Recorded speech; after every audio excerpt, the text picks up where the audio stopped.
কি ভেবেছিলি হারামি? ঠান্ডা লেগেছে বলে আমি দয়া করব।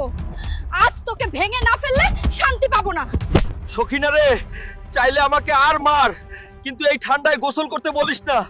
আমার জন্য একটু পারফিউম এনে দে রে। শুনে রাখ হারামি, আজ যদি তুই গোসল না করিস তাহলে আমি এখনই বাবার বাড়ি চলে যাব রে। সখিনা, তুই চলে যা রে। তবুও আমি গোসল করব না রে। বাবা যে আমাকে কি লোকের সাথে বিয়ে দিল রে, গোসলের নাম শুনলেই কাঁপে, আর সহ্য হচ্ছে না। এবার দেওয়ানির কাছে গিয়ে কিছু একটা করতেই হবে। দেওয়ানি বাবু, আমাকে একটু সাহায্য করুন। আপনার লোক দুজন আমার সাথে পাঠান।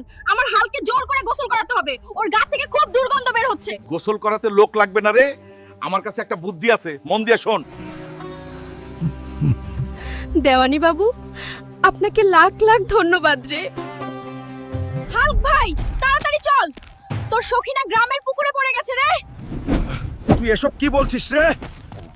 সখিনা রে, আমি আসছি, আমি তোকে বাঁচাবো রে।